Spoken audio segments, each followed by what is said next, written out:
talking about the broader transformations of Houston from these 31 years now of systematic surveys that we've been conducting in the city.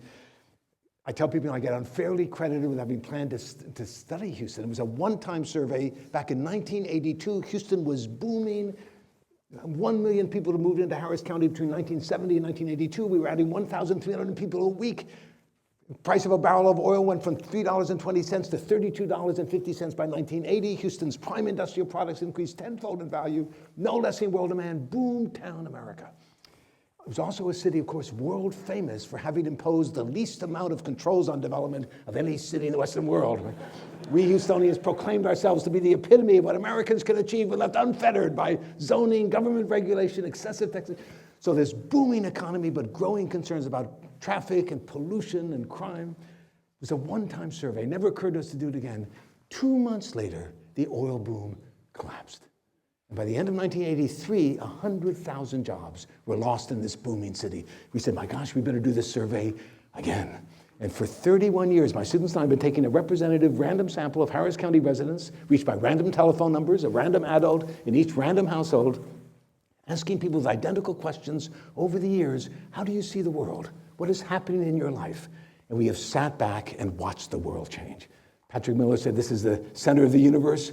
He may be right. It's just truly extraordinary, the transformation of the city. So I want to touch on, just remind us of the 3 great themes that have emerged from these surveys, and then focus in on one of the most striking and surprising and consequential findings, I think, that came out of this in a way that we never would have expected. But the basic story, the city went into major recession, and then recovered into a restructured economy and a demographic revolution. So let me touch on both of those before I get to my real theme for today. The big employers in Houston in the 1970s was Hughes Tool Company, Cameron Iron Works. There were good blue-collar jobs for someone with a strong right arm and a willingness to work hard. Those jobs have disappeared. We are in a new economy. The source of wealth from now on will have less and less to do with natural resources, which was the basis for the wealth of Houston and Texas in the 20th century. You didn't need education to make money in Texas. You made money by land, commodity, all the things you could do on the land, cotton, timber, cattle, oil. The source of wealth in the 21st century will have less and less to do with natural resources and more to do with human resources. The blue-collar path to economic security has disappeared. We are in a global economy. Companies can produce goods anywhere, sell them everywhere. If you are doing a job that I can train a third world worker to do, and I pay that third world worker $10 a day to do that job, I'm not going to pay you $10 an hour. And we are watching across America, and particularly clearly in Houston, a growing gap between rich and poor, predicated above all else on access to quality education. So one major theme is, and one example of the inequalities is we have the greatest medical complex in the world in Houston, Texas. The Texas Medical Center, 100,000 people working there. It's the best place in the world if you're sick. Greatest medical center in the world, and we have the highest percentage of children without health insurance of any major city in America.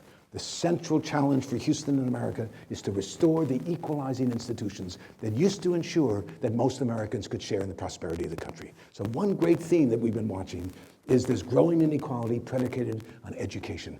I've been asked sometimes if you could wave a magic wand and do only one thing that would change the future of Houston, what would it be? And I now have an answer. I would say, figure out a way to ensure universal access to quality preschool education between the ages of 2 and 8 and 6. 2 and 6, when 80% of the child's brain is growing, when tremendous opportunities for learning, and the kid who has had preschool education is ready to start learning in kindergarten. If you didn't, you're about 1.5 to 2 years behind. You never catch up. The single most important thing we could do is to ensure universal access to quality preschool education. So one new reality is this growing inequality predicated on education. The other is this striking demographic revolution. The story of Houston is that virtually all the growth of this city during the oil boom years of the 60s and 70s until 1982, virtually all the growth was Anglos pouring into Houston from everywhere else in the country because this is where the jobs were.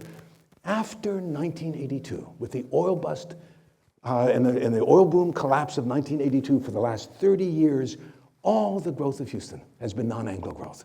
And this biracial southern city, dominated and controlled and automatic, taken for granted way by white men throughout all of its history, has become the single most ethnically diverse city in America. Here are the census figures for Harris County in each of the last 6 decades. And here is our biracial world. In 1960, there were 1.2 million people living in Harris County, Texas. 74% of us were Anglos, 20% African Americans, 6% Hispanics, less than 0.5% were Asians. During the oil boom years of the 60s and 70s, it was Anglos pouring into Houston because this is where the jobs were. By 1980, Houston became the 4th largest city in America, still an overwhelmingly Anglo city, 63% Anglo, 20% African American, 16% Hispanic, 2% Asian. The Anglo population during the oil boom years of the 70s grew by 28%. Then came the oil bust. Between 1980 and 1990, the Anglo population grew by 1%. Between 1990 and 2000, the Anglo population actually dropped by 6.3%, dropped again by 5.2%. Meanwhile, the African American population was growing by 22% in each of these decades, keeping pace with the basic growth of the population. The Latino population grew by 74% and by another 46%. The Asian population even faster, by 76% in the 1990s and by 49% in 2010. And by 2010, Harris County is now 41% Latino, 33% African American, 33% Anglo, 18% African American, 8% Asian. Truly remarkable. No city in world history has been transformed as rapidly, as completely, as irreversibly, as suddenly, as totally as Houston, Texas. Two things to point to here. Houston is indeed where much of America is going to be. By 2040 to 2045, the census announced the entire population of the United States will be majority minority. By 2040 to 2045, this nation that throughout all of our history was an amalgam of European nationalities, by 2045, the majority of Americans across the country will trace their ancestry to somewhere else on this planet than to Europe. The American future is here in Houston now. How we navigate this transition will have enormous significance, not just for the Houston future, but for the American future. This is where the American future is going to be worked out. And it's a truly remarkable moment, I think, in Houston's history. And the other quick thing to point out here is that had Houston not been one of the great magnets of the new immigration of the last 30 years, this city would have lost population. We would have had the same fate as other major American cities across the country that are losing their status as major cities. Philadelphia, Pittsburgh, St. Louis, Baltimore, Detroit, Cleveland, Cincinnati, Buffalo. Instead, Houston is one of the most rapidly growing, vibrant cities in America with a tremendous entrepreneurial economy, purely because of the tremendous energy, vitality, commitment to hard work of immigrants pouring into the city from Asia, Latin America, Africa, and the Caribbean.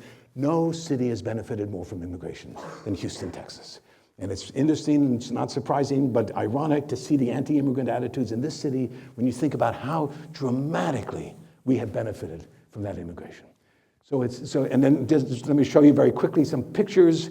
Now that we're a Kinder Institute at Rice, we can do magical things. This is the census tract, the Harris County in 1980, and in red are all the census tracts that were predominantly Anglo. In black are the 3rd Ward and 5th Ward. The census tracts predominantly African American. In brown is the Latino Segundo Barrio along the ship channel. And then a few places in 1980 where there was no majority. Okay, so watch this map. Okay. Here it is, 1990, and you can see beginning to spread of Latinos, and now a few more counties around the inner city that are no majority. Next is 2000, and here it is today, 2001, 2010. Isn't that incredible? The story of Houston is to be the most ethnically diverse city in America. All of a sudden, no one planned this. No one said, let's make this happen. Here we are. This is who we are and will be in the 21st century. I tell people, this is a done deal. Close the borders tomorrow. Not another immigrant comes to these shores ever again. 60-year-old Anglos, who are predominantly the older folks in this city, are not going to be making a whole lot of babies, right? And there is no force in the world that's going to stop Houston or Texas or America from becoming more Latino, more African American, more Asian, and less Anglo as the 21st century unfolds. Nothing in the world can stop that. And the great challenge and opportunity for us today in Houston is, how do we make this work? How do we build a truly successful, inclusive, multi-ethnic society that will be Houston and Texas and America in the 21st century? So I tell you, but meanwhile, there's a third force that's happening. And that has to do with the next slide, that has to do with what will be the source of Houston's growth? And this is what I want to really talk about today. is Houston has got to reinvent itself to become a place, the source of wealth. What's going to be the source of wealth for Houston in the 21st century? Houston's location near the East Texas oil fields have counted for everything in the 20th century is going to count for less and less, and eventually for zilch in the 21st century. What will be the source of Houston's wealth? And the answer has something to do with that incredible medical center, biotech. And then bio-nanotech with nanotechnology at Rice and superconductivity at U of H, bio-nano-infotech, bio-nano-info-envirotech. The source of wealth for Houston in the 21st century will have to do with attracting the best and the brightest people in America, working at the cutting edge of knowledge, able to put that knowledge into commercial ventures. The resource of the knowledge economy is housed between the ears of the best and the brightest people in America who can live anywhere.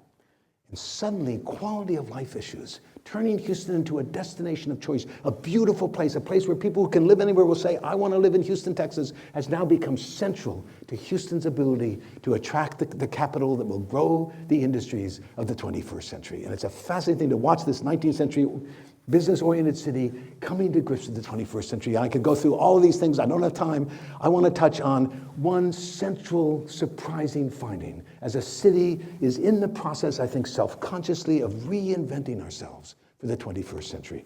And that is, we are the most spread out, least dense, automobile-dependent city in America. This is the 8-county area, covers a geographical space of 10,800 square miles. That is larger than the state of Massachusetts, larger than the state of New Jersey. This is the blob that ate East Texas, and we just spread everywhere. A city built by, for, and on behalf of the automobile, made possible by air conditioning, and we spread everywhere. So, and just an example of how large we are, let's see if I can get this 10-county area will have 8 million people by 2035. There's New York City with 8 million today.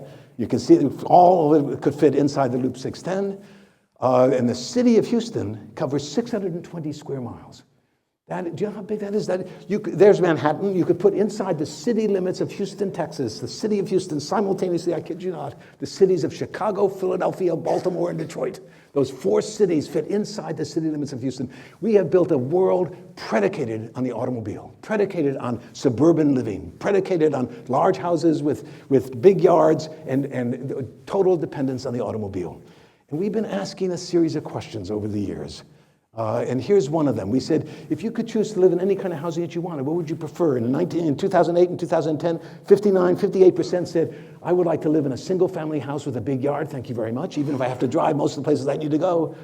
But 39%, which surprised us, and 36% said, I would prefer to live in a smaller, more urbanized home within walking distance of shops and workplaces. And we asked that question again in 2012, and for the first time ever, a majority of people now say, I want an alternative to the automobile, to that kind of life. And the reason why I think this is real is this question, next one, where we asked people who lived we asked, do you live in the city of Houston or in the suburbs? And people who lived in the city, we said, how interested would you be in someday moving to the suburbs? And people who live in the suburbs, how interested would you be in someday moving to the city? When we first asked that question in 1999, twice as many people in the city said, I want to live in the suburbs, than people in the suburbs saying, I want to live in the city. Not at all surprising, that's exactly what Houston is.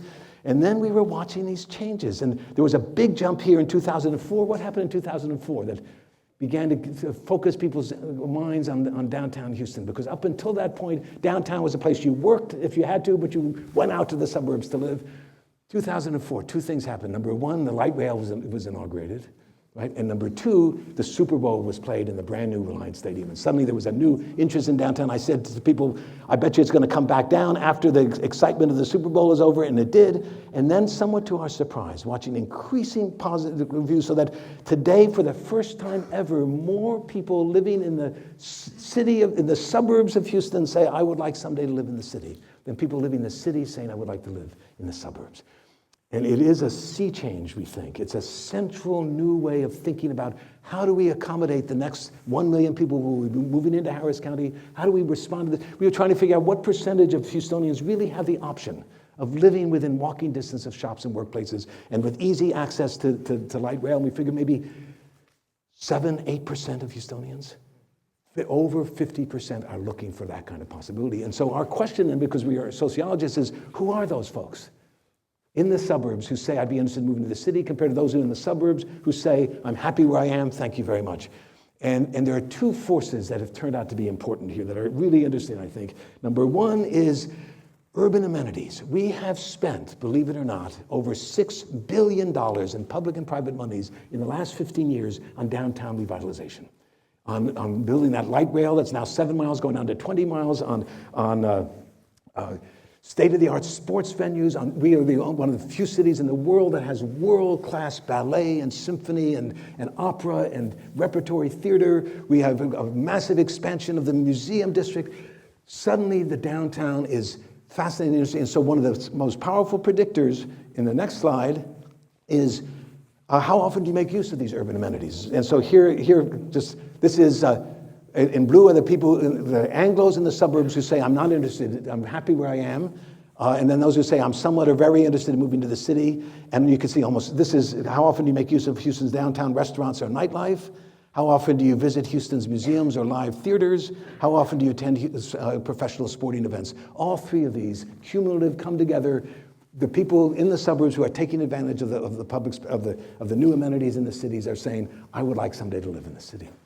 And the other force is particularly interesting. What is it about living in suburbs versus cities? Well, when you're in the suburbs, you have what sociologists call the culture of privatism. You have your own house, your own yard. You invite the people that you want to see into your home for parties. You have your own private car, so you determine who sits next to you.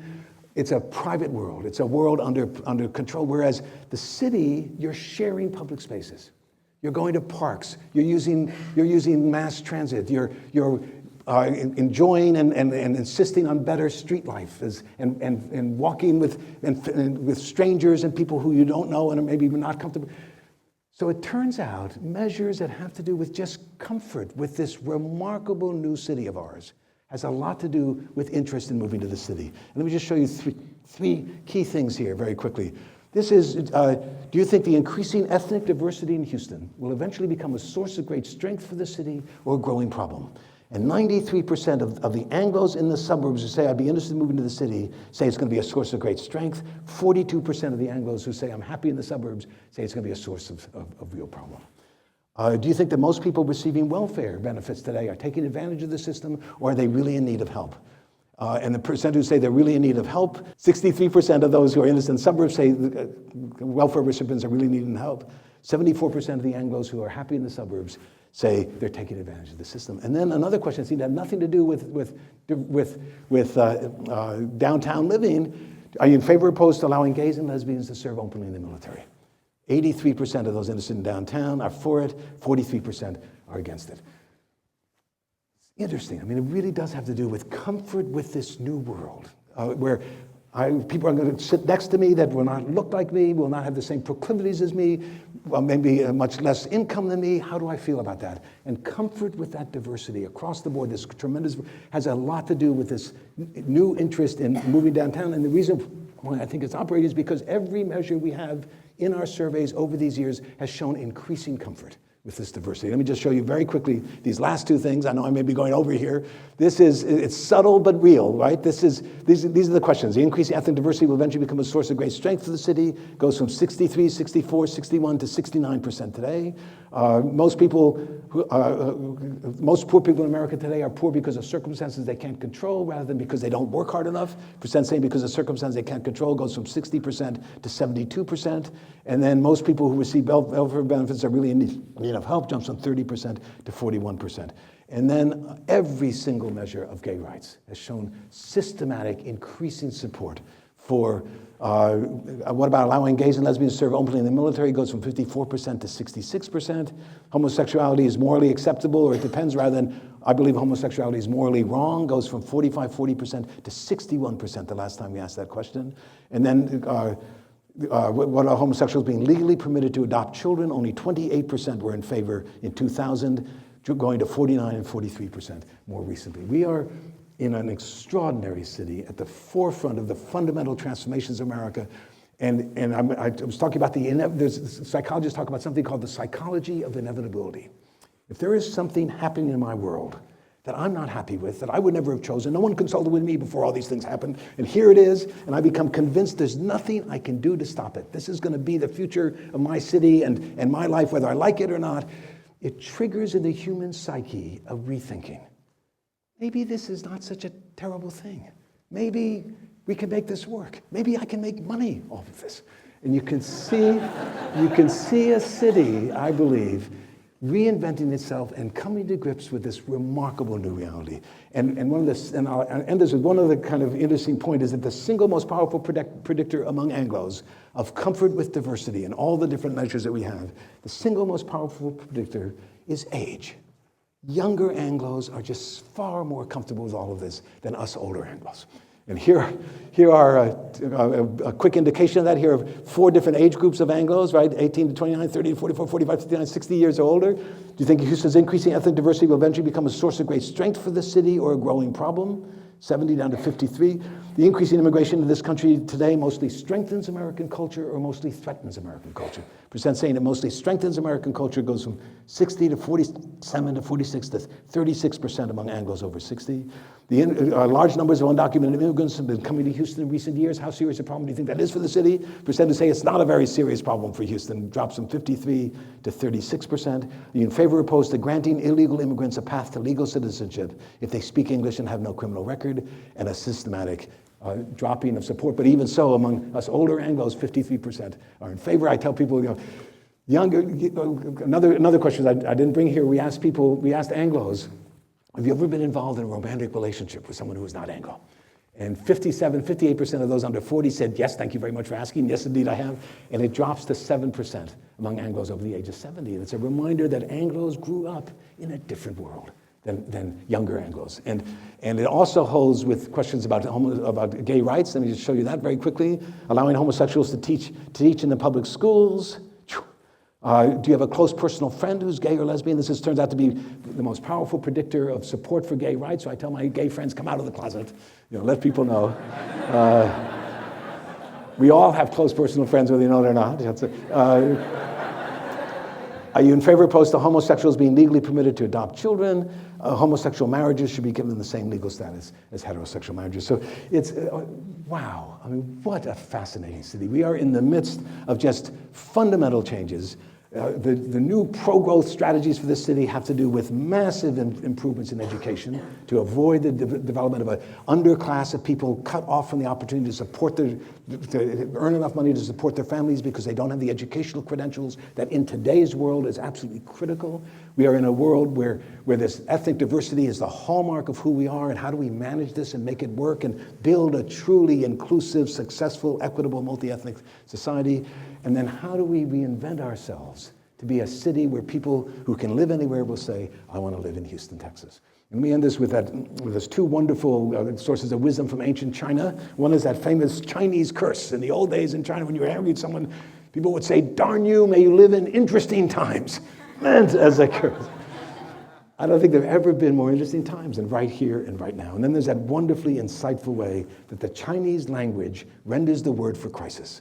The word for crisis in Chinese is weiji, consists of 2 characters, one signifying danger and the other opportunity. Not a bad way to think about this remarkable coming together of a set of cards that this generation has been dealt. No one planned for the oil boom to collapse, for Houston to go into major recession, and then recover into a radically different economy where education has become so critical, where quality of life issues are now central to attracting the talent that will grow the businesses of the 21st century. No one planned that. No one planned for this ethnic transformation to take place. Here we are. These are the cards that this generation has been dealt. How we play those cards, with what kind of wisdom, sensitivity, determination to seize the opportunities and derail the dangers will be the measure of the kind of city, the kind of state, the kind of country that we build together in the 21st century. Just a remarkable, I tell you, what a great city to be a sociologist in. And what a great time for all of us to be rethinking what kind of city will we make in the 21st century. Thank you all very, very much. Great honor and pleasure to be here. Thank you.